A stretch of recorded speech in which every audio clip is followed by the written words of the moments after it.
This episode is sponsored by Echo. Hear clearly, care confidently.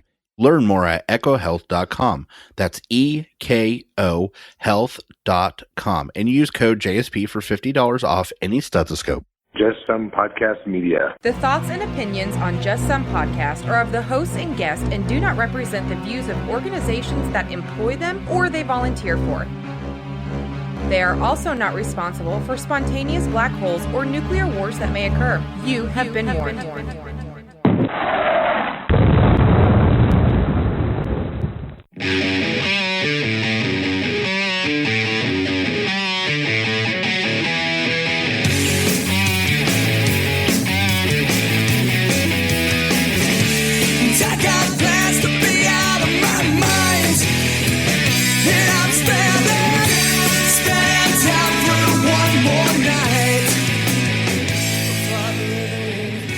Well, welcome to another fun and exciting episode of Just Some Podcast. Normally that's Tom's line, but he has left me all high and dry. I believe that he is panning for pesos down in the Yucatan somewhere. And last time I talked to him, he had like 3 pesos, which is about 15 cents. It's not the most fruitful trip that he's made, but it's okay. But stepping in for him is Tina from Good Nurse, Bad Nurse. Tina, hope things are going great. And, we got a great interview this evening about some dyslexia and some of the complications and concerns that can go along with that. And so we're going to skip past all the other stuff that we normally do, the story you may have missed and all that, and just kind of jump into the interview. Yeah, absolutely. I'm excited. I love how whenever Tom, you're not here, Tom has you off doing some sort of philanthropic or charitable work. You're trying helping baby penguins or something, all the things that he says you're doing. But whenever Tom's not here, you've got him off trying to pan for gold. That's kind of funny. It's Tom. So it's Tom. All right. Well, so I'd like to go ahead and just introduce Mike Matvy. Mike, first of all, I'd like to just talk about you and who you are and start off with, I feel like there probably are, I think everybody's familiar with the term dyslexia, but I don't know that everyone has the right understanding of what it is. And just through knowing you through Mark and reading a lot of the things that you've written and hearing you talk about it, I've learned a lot that I didn't know before. So I'd like for you to share your experience with dyslexia and what it really is, so people can get a really good understanding of what it is to be dyslexic or to have dyslexia and that sort of thing. Okay, glad to do that. Yeah, I'm glad to be here with you, Ben and Tina. Well, the definition of dyslexia is basically an unexpected inability to read when all other conditions say that the person ought to be able to read. That's kind of the basic definition. The main thing that causes problems for people with dyslexia is inability to sound out and spell words fluently. People can learn how to sound out words, but they can't do it fluently. So probably the biggest misunderstanding is that it is not a reading problem. This is not many people are going to say this to you, but I will. It's not a reading problem. It's a sounding out words problem. It's a inability to take the print word and make it say itself. And also inability to put words in print by spelling. So people with dyslexia, typically, I say one of the things I say is they have an innate talent for reading because they have good language. When they hear words, they recognize the words. They know the meaning of words. They know how to put words together with other words to give more meaning, and then how to put a bunch of words together to have an idea, and how to, when they hear those words repeatedly, they can process them quickly, auditorily, by listening. So that's my view of dyslexia, and I think the main emphasis is that we need to understand the true nature of dyslexia, and that's the true nature of dyslexia. All right. I think that has been a misconception by a lot of people, and maybe it is. Maybe we're not all exactly the same. So I would imagine there are people who maybe have different experiences to an extent. But when you boil it all down, as you said, it's someone having a difficult time with looking at a word on paper and having that word translate into something meaningful in their brain. Yes, does that make sense? That's it. Okay. For whatever reason, and some people say, well, the letters look backwards to me, or they have different ways of describing what happens. But when it comes right down to it, no matter what it is, they see the word on the page, and it doesn't, as easily for most people, it doesn't just automatically absorb into their brain and process right away. They have to really sit there and think hard about it. And you just aren't going to be able to, if you're expected to read fluently in a school setting, you're never going to be able to keep up with your peers if they're able to just sit there and absorb it all like a sponge, and your brain doesn't work that way. Then you're going to be sitting there struggling the whole time. Whereas if you had if there was a way of teaching this person in an auditory way, so that they can hear instead of having to read and absorb off the paper, they can hear it, and then immediately they know exactly what's going on. The words can talk. So is it a blanket term for dyslexia? Are there different types of dyslexia? Is it different for everybody, or how does that kind of pan out? Well, I don't have the definition in front of me. It was what I've described to you, but it's a inability to process language at the word level. I don't know about different variants.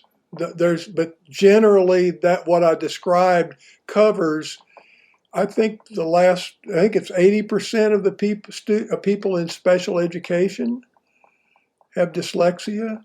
And of course, nowadays we're getting more and more undiagnosed people with dyslexia. People who struggle to spell, who struggle to read quickly and easily. And Tina, what you said there about being in the classroom where others can do it easily, that rings a bell.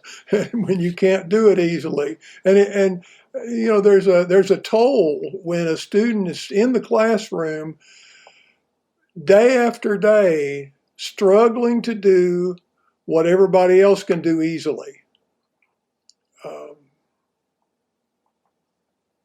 But that's the situation too often, is that we don't use the accommodations that are available. And that's reading by listening. That's what I am working for, is to help people realize that their student could be moving from struggling in class to being at the top of the class if they take care of those two problems I described. Sounding out words and spelling words. And there's a way to do that using assistive technology systems. Actually, I spoke to a group recently, and I was saying it's not new technology. It's old technology, because I said, how many of you in the room have popped your phone out and dictated a text message instead of typing it? And the hands went up. I said, that's writing by speaking. Then I said, well, how many of you in the room have read an Audible book or listened to an email? And the hands went up again. I said, that's reading by listening. But we're having a problem because we're not seeing that that's what students in school need to be doing to get them so they know everything that's been covered in class. We're quick to do that with people that need Braille. Nobody hesitates and says, well, maybe let's let him practice some more before we start him on Braille. That's an excellent point. Yeah, it seems oftentimes in our society, if there is a barrier, a challenge, a disability, whatever you want to call it, but you can't see it, you can't actually see it, that people don't want to acknowledge it exists, or they want to think that you can somehow overcome it and you can just think your way out of it or practice your way out of it. We see that a lot of times with mental health issues, with depression and anxiety, and people who don't struggle with those things will just think that people who do can just tell yourself to be happy, or, just tell yourself not to be anxious. And you just, that it's like not understanding that there is a physiological thing that's happening within your body and within your brain. And so with dyslexia and with lots of these types of disorders, because they're different types, there are auditory processing disorders, which is almost the opposite of that, where you can talk to them and it comes out of your mouth, and by the time it gets into their brain, it's all gibberish. They don't understand what you said. So all of these different types of people have to kind of figure out, how they can survive in the world, and they have to learn to accommodate themselves. They have to learn how to adapt. But if you don't, or if you don't have supportive family, and if you're not a resilient person, imagine what that really does to someone. And it makes me really sad to think about all of the children that go through school that are expected. You have a school system that basically says, we're not denying that dyslexia exists. We're just saying that we think that if you try hard enough, you can overcome it. And so they don't want to give up on you. It's like they're well-meaning, but their thinking is so flawed, and they're doing a lot of emotional and psychological damage to children who are becoming adults, who have all these insecurities, who think they aren't able to get through school. They think they can't graduate from college. They think college is not for me. And maybe they don't even understand why they think that. Maybe they just think, I'm just not smart enough. And it's not about smart. It's about you can't do what you can't do. But if you have a way, which, and as you said, today's assistive technologies today, in today's world, with the internet and with the ability to have text read aloud, and I listen to audiobooks all the time. Anyone should be able to, if it's just for a matter of dyslexia, anyone should be able to get through school and navigate through that and overcome this. But they might not even recognize this because it's almost something that in school is not even talked about. So can you tell us what are some of the ways, take us back to your childhood. What was your experience like, and how did you overcome it? Kind of take us through your childhood and how you progressed to where you were able to thrive and get past that. I started having problems in the first grade, and either the first grade the first time or the first grade the second time, because of course failing, that's what we need to do, was apparently one of the strategies. But I started failing in the first grade because I couldn't read like everyone else. My mom took me to the local university for a psychological evaluation. I think they must have thought I was mentally deficient, so had a psychological, and the psychologist said, no, mental ability is not the problem, and he's got good mental ability. So he said, we're sure he will learn how to read. Something will click and he'll learn how to read. That was the beginning of a struggle that went on for 18 years. That's what I call the false narrative. The story that says he will learn how to read.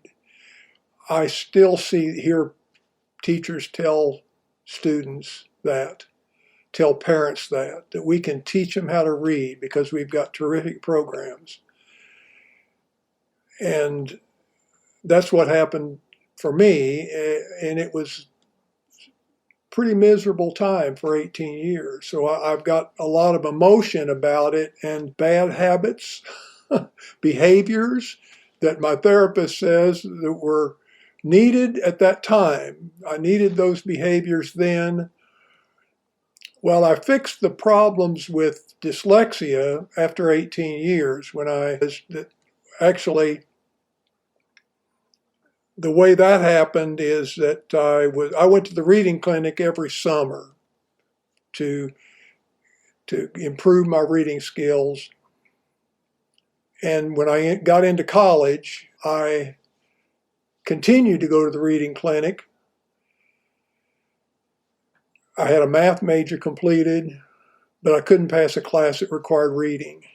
I failed English composition 3 times and American history twice. So I managed to flunk out.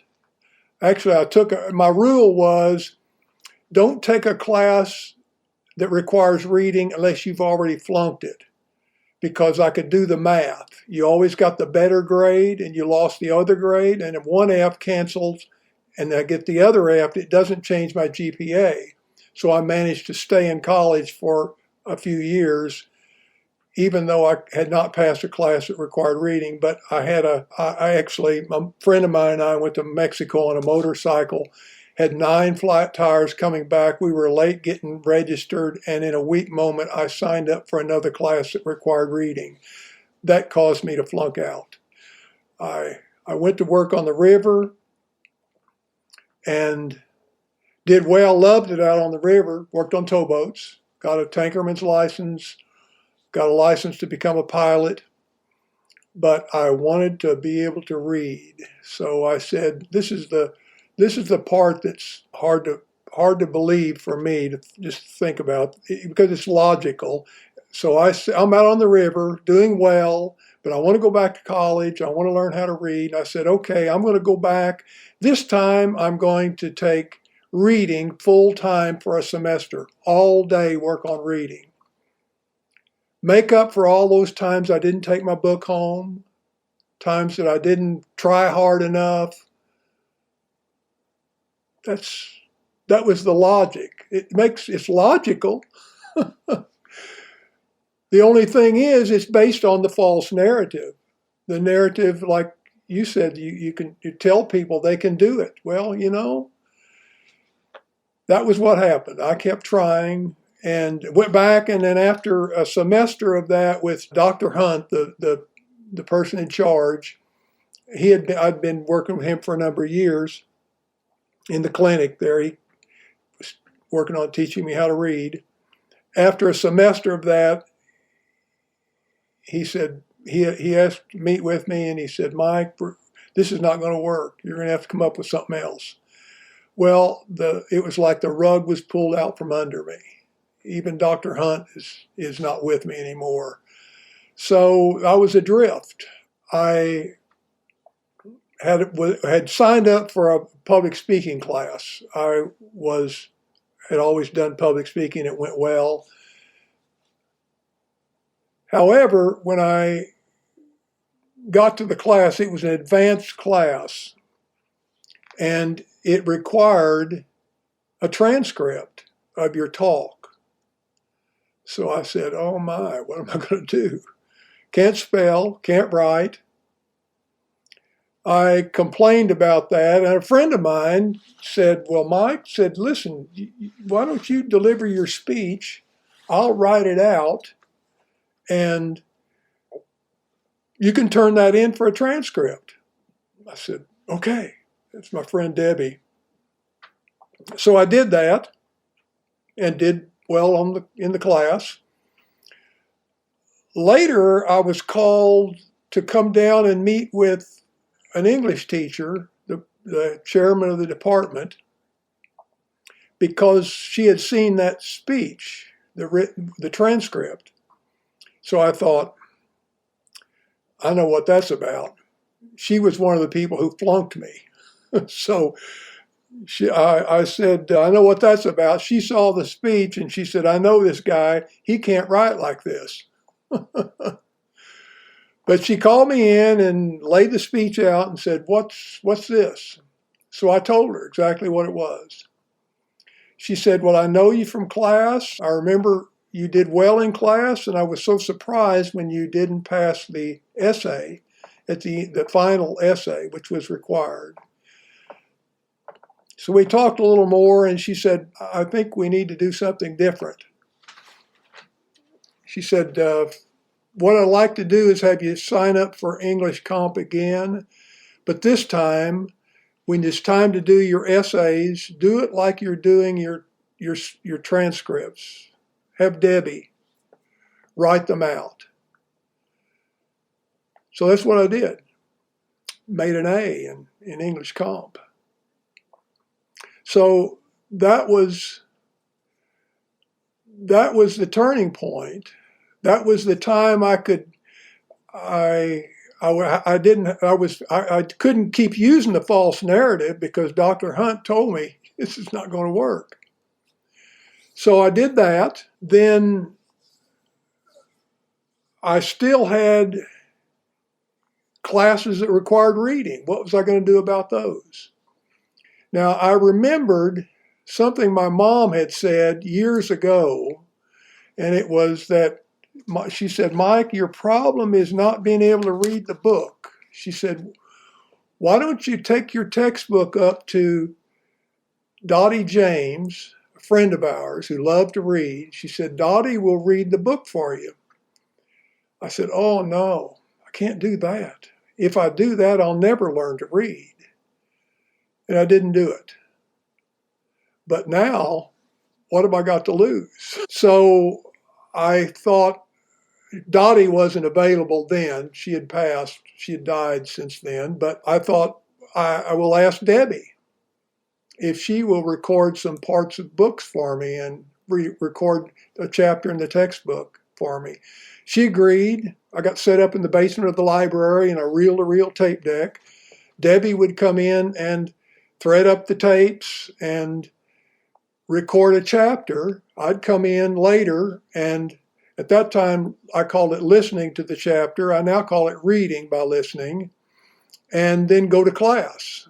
It was an earth science class. And after 4 or 5 weeks, I'm knocking the top out of the class, and I'm going, college is easy when you can read the book. So that's some of my story about what happened for me. Tom, you still getting to use that Echo Cord digital stethoscope, man?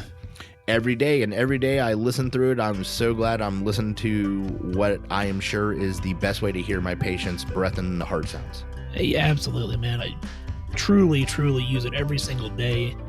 And I love that 40-time amplification. I love the noise cancellation, so I can't hear anything else going on around me. I can just focus on the breath sounds and the heart sounds and the bowel sounds of the patient that I'm listening to. Ben, I would be using an Echo stethoscope even if they weren't a sponsor of our show.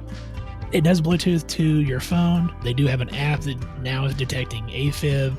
And, my daughter had a little run of SVT or had some concerns with SVT. I was able to actually capture a recording with my Echo device on my phone so that we had that in the event that we needed it. So, again, wonderful piece of equipment. Go check them out. It's echohealth.com, ekohealth.com. Use code JSP. Gives you $50 off your order. Lets them know that we sent you. Ben, have you been having any aches or pains? Every day. Well, you know what, Ben? I haven't been having them as much. You know why? I've been using CBD Stat products. And see, I need to get back into that because my knees have been bothering me. I'm sure it's the cold weather and just being old and flu season and all that other stuff. So, yeah, when I have used them in the past, it's always worked great. I did use some last night because my knees were just really bugging me. I use that roll-on. Ben, CBD Stat products are some of the strongest on the market. They're made by healthcare professionals with healthcare professionals in mind. They are THC-free. They are legal in all 50 states. And honestly, Ben, they are some of the best pain-relieving products I've ever used. And they love their healthcare people. So if you're in healthcare, they want to give you a permanent 40% discount. I'm going to repeat that for you. It's a permanent 40% discount. Go to cbdstat.care/healthcare. Fill out that form, they can give you that 40% off. Now, they know that some of our listeners, you're not in healthcare, they still want to help you out because you're listening to Tom and I right now. So if you go to their website, you put everything in your cart. Tom, what code can they use? JSP20. That's right, JSP20. It's going to give you 20% off your order just because you're listening to Tom and I right now. Go check them out. cbdstat.care. You know, I love that story. And the reason I love it is I love how you overcame that. And it makes me really sad at the same time, because just thinking of there's really no telling how many people are in this world who have gone through that same experience, but didn't have the resources that you had, that didn't have all the right people fall in the right place. That instructor at that school, she changed your life by doing that. She recognized it. What a wonderful teacher, instructor. I love teachers like that, because they think outside the box. They're not stuck in this one rut that says everyone has to be exactly the same. We have to all do the same thing, and you're not successful if you don't look like your neighbor. You know, we're all different, and we can all be successful in different ways, and success looks different for different people.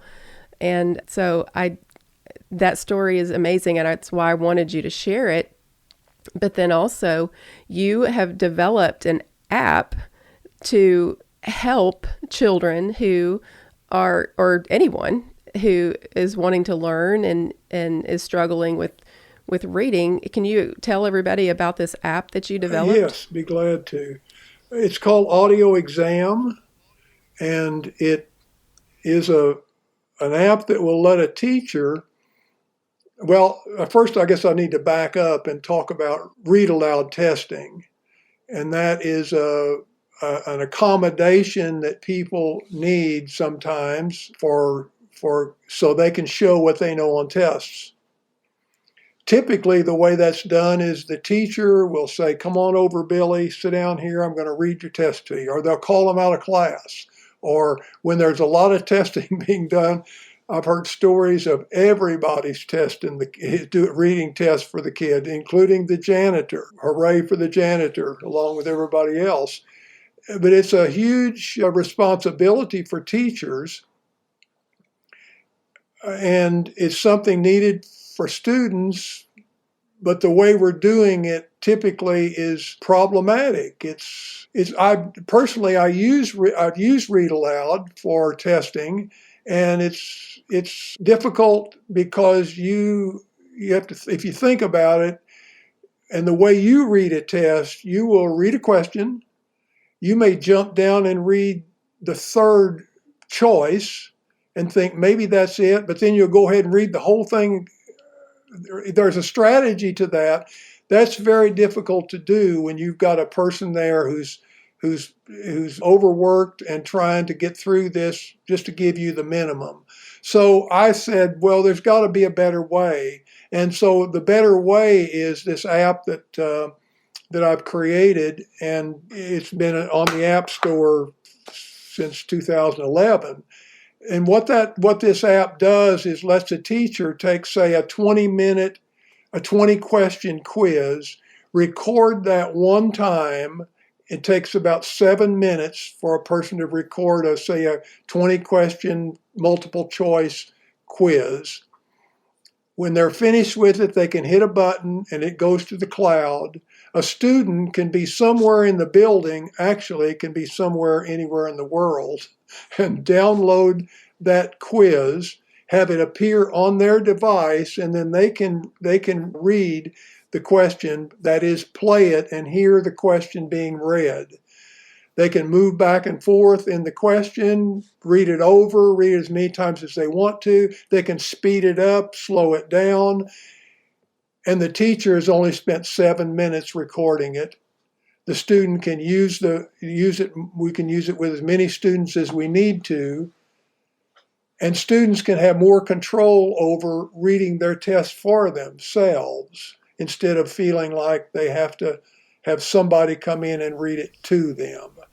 So that's Yeah, and then I would think that would cause added pressure too in that setting. Somebody's sitting there reading, and then you're almost having to perform in front of them. It's like you're taking the test right in front of someone and feeling this extra pressure of them like waiting for you to answer the question, and you don't want to act like you're struggling, and so that would remove that whole dynamic as well. That's a good point. Exactly. Yeah. So that's a contribution I'm trying to make to the whole situation, to get students so they are reading fluently, reading by listening fluently. I think in thinking about it, it's hard to understand why this would be such a big deal in this day and age. Why would it be such, technology the way it is? Why does it bother teachers so much, or the school system in general? Why does it bother them so much that there might be some children that reading in the traditional sense it does not work for them? But 'cause, like you said, if you can't see, if you don't have your sight, then you cannot be expected to learn to read in that traditional sense. But they just can't accept that there could be another barrier, I guess. Well, and we've really come a long way since I was in school, because when I was in school, there wasn't a term called dyslexia or learning disability or special ed. So we've come a long way. When it comes to students and reading, we've not gone far enough in that, as you said, people don't understand that students need to do it. Some students need to do it a different way. We're still, and one of the big things that is keeping us from moving in the direction that would have students reading fluently by listening is mentioned the false narrative.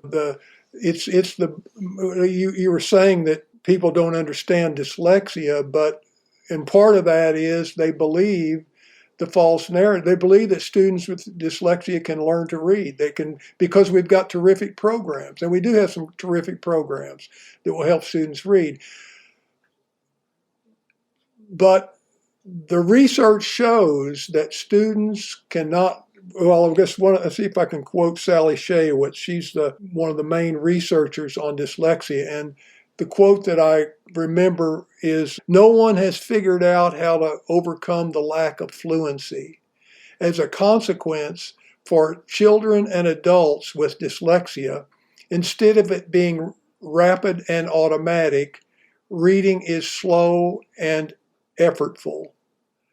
So the research shows, is clear on that. And as Sally Shayowitz says in her book, we can teach them to read accurately.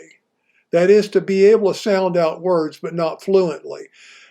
I think what happens is that in programming for students, when we discover they've got a disability, we are quick to come in to help them, and we want to help them in every way we can, but we think that the way to help them is to teach them how to read, and we think we're going to be able to teach them how to read. I say that there's the problem is, to me, is what I call the half-truth and the false narrative.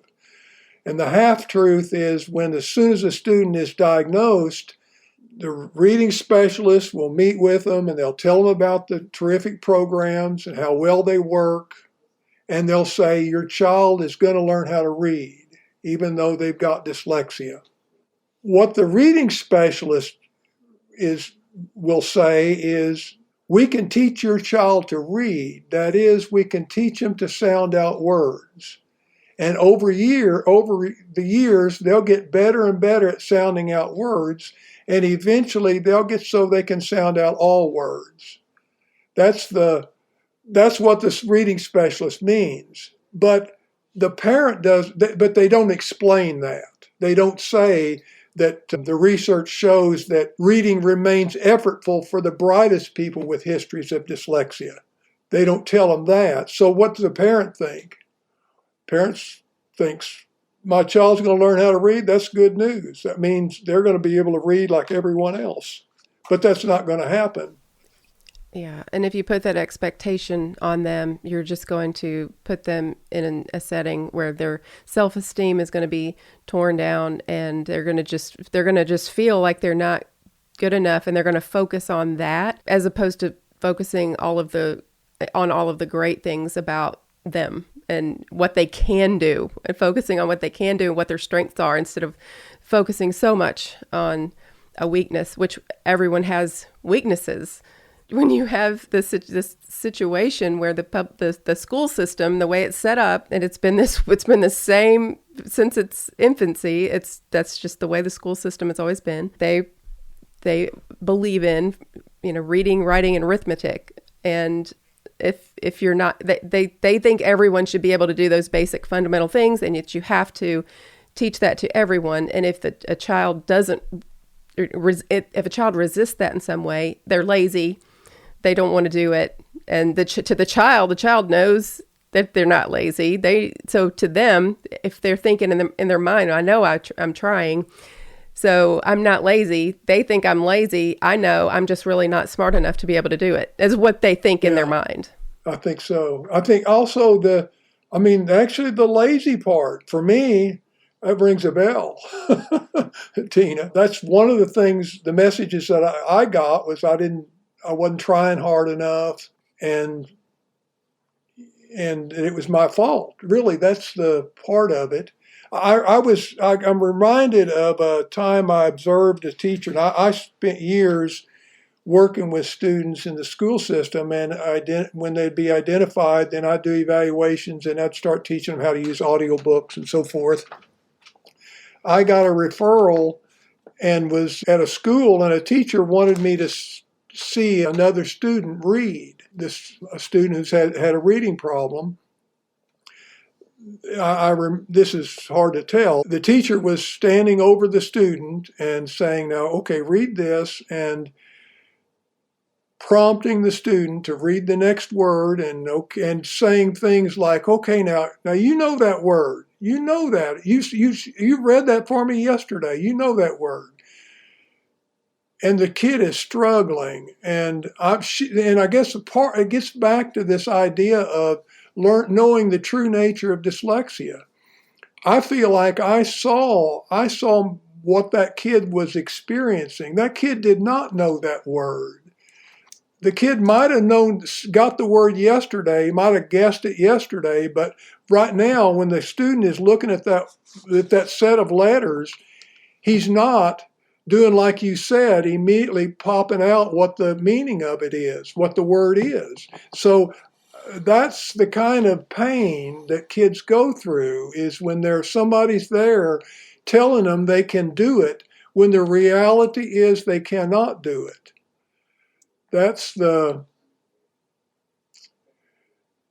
a hard thing to live with day after day in school. When people tell you can do something, but you really can't. And after a while, you get to believing it. You get to believing that you're not trying hard enough. That's the problem. So it's hard to realize that that's happening, but that is happening. I work in family practice, and of course, for our audience, that's a lot of what we see, or we deal with as nurse practitioners and PAs that see patients. In your opinion, from a family practice standpoint, is there anything that we should be looking for or try to recognize? Obviously, a lot of this is going to occur in the schools that we're not directly involved with, but is there anything that we can do in the clinic side to screen, look for, anything like that to try to help catch this before it gets to that college point? Well, probably the main thing is to understand more about what dyslexia is. And that that's probably the biggest thing, to understand that that people people will hide it. Because it's shameful for people that experience it. People are ashamed of it, that they can't read like others. Now, are you thinking of adults or children or both? Just kind of in general. I mean, I was more thinking children, but yeah, just kind of in general. Well, I tell you, it's hard. It's hard to diagnose because there are conditions where people don't read adequately that may or may not have to do with dyslexia. Well, and I guess from the way I was looking at it from my perspective would be, we see kids who come in and their parents bring them in and say, well, they're having trouble in school. And so then we'll do, an ADHD screening on them or things of that nature. And so then is this child potentially getting misdiagnosed with ADHD and getting put on medication when in fact there's actually something else like dyslexia going on? Yeah. Okay. Yeah. I understand. So your setting again, tell me more about what that setting is.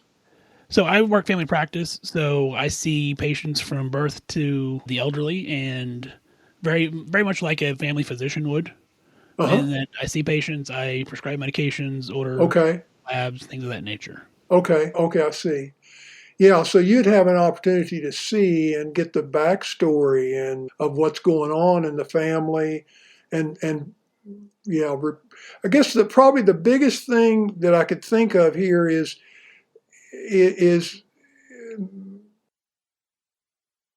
if you're seeing a student or a person who's got good verbal ability and has got good comprehension, then you should expect that person can use print in the same way.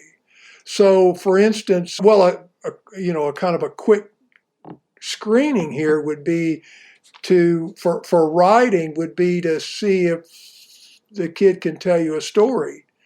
And then ask the student to take a pencil and write down part of the story and see if that can be done. By the same token, a light screening would be to ask the student to have one of their school books and ask them to read from that book. And then another sample would be for you to read a paragraph from that book and ask them to tell you what it said. What it was about. I usually say, what's it about and what it say, to see if they can tell you what the paragraph was about, and then if they can give you any details. So that's a kind of a light. If you get to suspecting something, that's something I could suggest. Now for writing, there's a couple of stories I guess I'd tell you about, about how that I talk with people about sometimes, and it's that if you've got a kid that can tell a great story around the dining room table, you've got a kid that can write a story. But people don't think that's writing. If you, for instance, tell him, okay, that was a great story, now I want you to record this, or I want you to get your phone out, put it in voice memo mode, either voice memo mode to record it actually, or you can go right into dictation mode and dictate the story and then turn that in as your paper the next day. That's the kind of thing that can be done.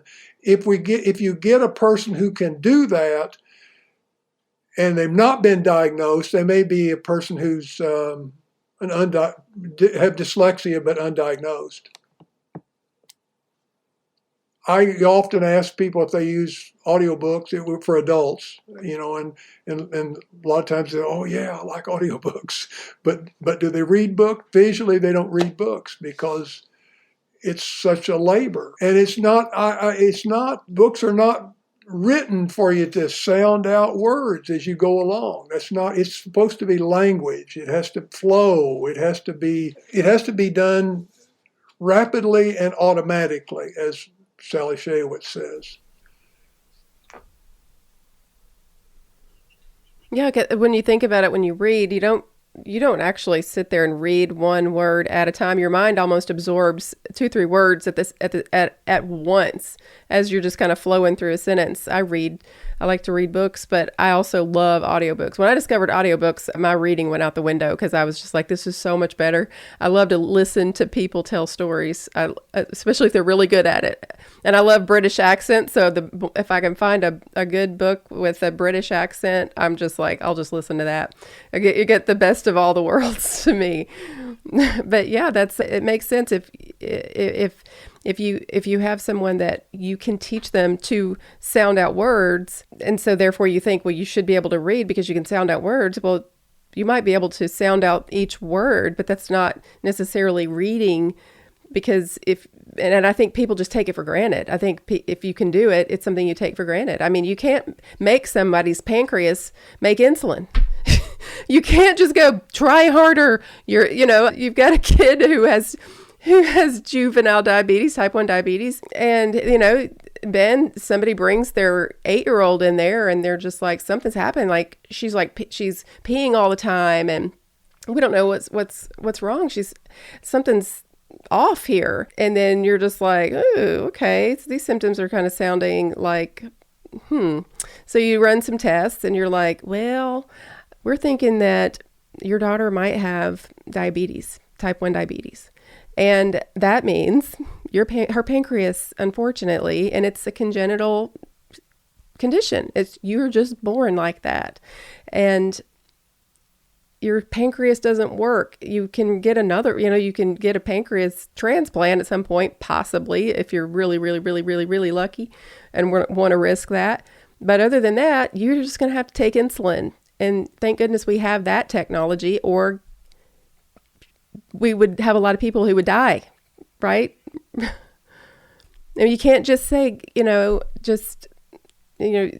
love the fact about the blind person and teaching them Braille. I use this analogy a lot, with insulin and the pancreas, because I feel like people can understand that, and relating it to mental health issues with depression and anxiety. And like, you can't will yourself to fix a part of your body that just for whatever reason, there's something just not quite wired the way it's supposed to be.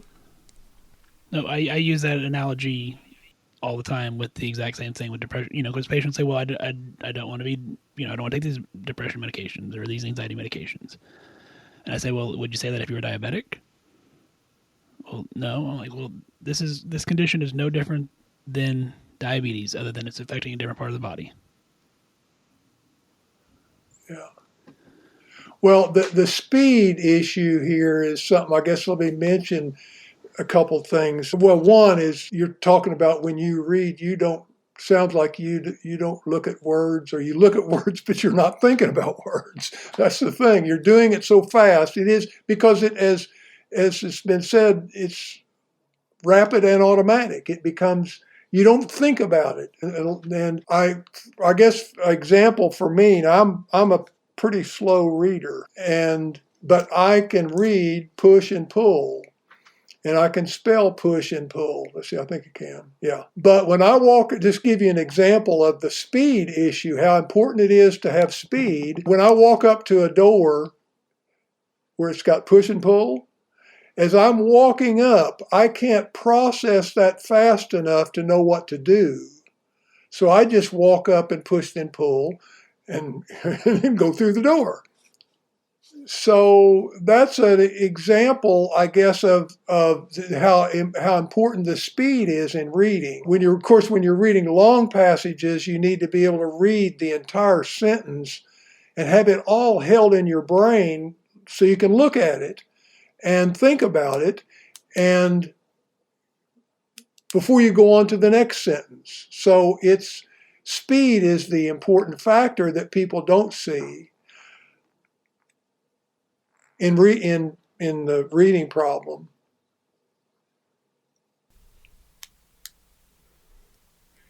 Yeah, that is. It's fascinating. Well, I really appreciate you coming on the podcast. You are working on developing a podcast as well, right, Mike? I'm thinking about it. You're helping me out here to give me a chance to figure out how to get your feet wet. Yeah. Is it going to be along this line, do you think, or what kind of subject matter? Well, it would be about dyslexia and accommodations. That's the area that I work in, and yes, so that's what that'd be. I think that would be really a great topic for a podcast, and I think there are a lot of people out there. I know there are a lot of parents who have children with dyslexia that when you're a parent, you struggle so much with knowing you don't know what the right thing to do is. Is it the right thing? Especially if you have a professional tell you, no, he can definitely read. Just keep trying. He'll do it. Well, then as the parent, you don't want to be irresponsible and not listen to the professional. So you think you're supposed to push your child to do this. And then 20 years later, they're grown and you look back and you go, was it right? Did I do the wrong thing? Because now they can maybe sound out words, sort of, but not even enough to be able to get through school. But look at what we've done to his self-esteem or her self-esteem, and is it worth the damage? Well, and then the loss of intellect. Typically, people with dyslexia lose vocabulary. Their vocabulary growth is stunted. It doesn't grow like it normally does up to the point where they get to school. IQ scores tend to go down, and general knowledge they lose general knowledge while other kids are getting it. Another issue that's related to this is that prison populations have, instead of about 15 to 20% of the population having dyslexia, which is what you'd expect, in prison populations, people with dyslexia make up 47% of that population. Oh, wow. That's telling. That is telling, isn't it? Some states survey their third grade classes to get reading scores in order to predict how many prisons to build in 15 or 20 years. So it is a serious problem. Yeah, which if you could just look at that and if we could learn from that, what could we do to overcome this problem? If you go all the way back to the problem, and that is the fact that there is some sort of disconnect between taking the information off the page and putting it into their brain, what other ways can we get information into their brain? Because if they're not able to do that with reading, then all their peers around them are doing that. Then they are advancing in ways that, like what you were saying, they're learning more vocabulary. They are increasing their IQ. They're learning all of this information from books, from reading everywhere. Reading, the teachers put things up on the board to read. Schools are full of words everywhere. They are teaching children all the time by that. And there's nothing wrong with that, but then there is no alternative for children that don't have the ability to learn that way. So if they're missing out on all of that information, so then by the time they get they're not only missing out on all that information and are at a disadvantage from their peers, but then also just the tearing down of their self-esteem and their self-worth and who they are. They focus so much on their deficiency and their inability to do something that they don't ever get to focus on what they're good at.